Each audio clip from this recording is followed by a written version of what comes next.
and one that provides a few hours' entertainment and is soon forgotten. I could simply end on that note and be telling nothing less than the truth, after announcing that here is another one to enjoy, to remember, and then get out of your way and let you read it. But life is short. Good writers are a minority group, and opportunities to talk about them are few, unless you are a critic or a reviewer, neither of which hats fit me. And there is another thing about writing and Fred which seems worth saying here. Raymond Chandler once observed that there are plot writers, such as, say, Agatha Christie, who work everything out in advance, and then there are others, such as himself, who do not know everything that is going to occur in a story beforehand, who enjoy leaving leeway for improvisation and discovery as they go along. I've written things both ways myself, but I prefer Chandler's route, because there is a certain joy in encountering the unexpected as you work. I've compared notes on this with Fred, and he is also of the Chandler school. If this tells you nothing else in terms of the psychology behind some people's creations, it at least lets you know which writers are probably having the most fun. And this is important. There are days when such a writer curses the free-form muse, but the reconciliations are wonderful, and the work seldom seems a mere chore. It is good to know that beyond the place of Fred's versatility, and even beyond that special metaphysical locale where occurs the careful tightening of all story strands into total self-consistency, there in the secret place where he puts things together for the first time, all alone and wondering and working hard, he has this special on-the-spot joy in associating the stuff of life and ideas. For some of this, I believe, does come through to the reader in all good writing that happens in this fashion. I feel it in all of Fred's stories. If further confirmation of the versatility of Fred Saberhagen were needed, here is Empire of the East. In this unusual collaboration with his earlier self, he has produced a fine mix of fantasy and science fiction, action and speculation. Book 1. The Broken Lands. 1. Hear me, Ecumen. The satrap Ecumen's difficulties with his aged prisoner had only begun when he got the fellow down into the dungeon under the castle and tried to begin a serious interrogation. The problem was not, as you might have thought from a first look at the old man, that the prisoner was too fragile and feeble, liable to die at the first good twinge of pain. Not at all. It was almost incredible, but actually the exact opposite was true. The old man was actually too tough. His powers still protected him. All through the long night, he not only defended himself, but kept trying to hit back.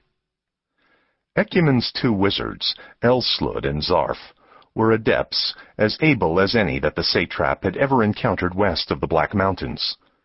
Far too strong for any lone prisoner to overcome, especially here on their own ground. Yet the old man fought, in pride and stubbornness perhaps, and doubtless with the realization that his fighting could cause powers so enormous to be arrayed against him, could create a tension so great that his inevitable collapse would bring him sudden and relatively painless death. The intensity of the silent struggle mounted all through the darkest morning hours, when human powers are known to wane, and others may reach their peak. Ecumen and his wizards could not identify the particular forces of the West that the old man called upon, but certainly they were not trivial. Long before the end, the air within the buried dungeon seemed to Ecumen to be ringing audibly with powers, and his human eyesight misinformed him that the ancient vaults of the stone ceiling had elongated and receded into some mysterious distance. Zarf's toad familiar, wont to jump with glee during the interrogation of stubborn prisoners, had taken refuge in a puddle of torchlight near the foot of the ascending stair, for once wanting nothing to do with the dark corners of the chamber. It crouched there solemnly, goggle eyes following its master as he moved about. Elslud and Zarf took turns standing on the rim of the pit, 3 meters deep, at whose bottom the old man had been chained. They had with them talismans of their choice, and had drawn signs on floor and wall. They, of course, could gesture freely, though on the level of physical action the struggle was very quiet, as was to be expected when it involved wizards of this rank. While one of Ecumen's magicians took his turn at maintaining the pressure, the other stood back before the satrap's elevated chair, conferring with him. They were all sure that the old man was a leader, perhaps the very chief, of those who called themselves the Free Folk. These were bands of the native populace, reinforced by some stiff-necked refugees from other lands, who hid themselves in hills and coastal swamps, and carried on an unremitting guerrilla warfare against Ecumen. It was only through a stroke of fortune that a routine search operation in the swamps had netted the old man. Zarf and a troop of 40 soldiers had come upon him sleeping in a hut. Ecumen was beginning to believe that if the old man had chanced to be awake, they might not have taken him at all. Even with the prisoner at his present disadvantage, Elslud and Zarf together had not even managed to learn his name. Down in the pit, the guttering torchlight flashed with unusual brightness from chains that were of no ordinary metal. Blood puddled darkly at the old man's feet, but not a drop of it was his. Lifeless before him, one of Ecumen's dungeon wardens lay.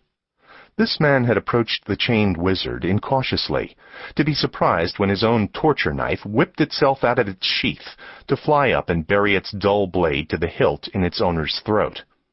After that, Ecumen had ordered all his human servitors, save the 2 wizards, from the chamber. Later, when the prisoner had begun to display small but unmistakable signs of weakening, Ecumen considered having the wardens in again, to try what little knives and flames might do. But the wizards advised against it, pleading that the best chance for a cruel prolongation of agony, for extracting useful information from the victim, lay in finishing by the powers of magic alone the process they had begun. Their pride was stung.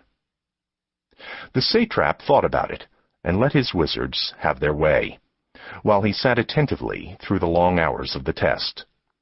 He had a high wall of a forehead, and a full, darkish beard. He wore a simple robe of black and bronze. His black boots shifted now and then upon the stone floor. Only when the night outside was drawing to its end, though day and night in here were all the same, did the old man break silence at last.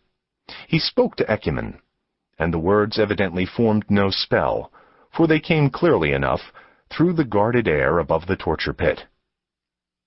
When, toward the end of the speech, the victim's breath began to fail, Ecumen stood up from his chair and leaned forward to hear better. On the satrap's face at that moment was a look of politeness, as one simply showing courtesy to an elder. "Hear me, Ecumen?" The toad familiar crouched lower, becoming utterly motionless at the sound of those first words. "Hear me, for I am Ardneh. Ardneh, who rides the elephant, who wields the lightning, who rends fortifications as the rushing passage of time consumes cheap cloth. You slay me in this avatar, but I live on in other human beings. I am Ardneh, and in the end I will slay thee, and thou wilt not live on." Given the circumstances, Ecumen knew no alarm at being threatened. The word elephant, though, caught his attention sharply. He glanced quickly at his wizards when it was uttered. Zarf's and Elslud's eyes fell before his, and he returned his full attention to the prisoner. Pain showed now in the prisoner's face and sounded in his voice. Defenses crumbling, powers failing, he was quickly becoming no more than an old man, no more than another victim about to die. He labored on with croaking speech. "Hear me, Ecumen. Neither by day nor by night will I slay thee. Neither with the blade nor with the bow, neither with the edge of the hand nor with the fist, neither with the wet nor with the dry." Ecumen strained to hear more, but the old lips had ceased to move. Now only the flicker of torchlight gave the illusion of life to the victim's face, as it did to the face of the dead torturer.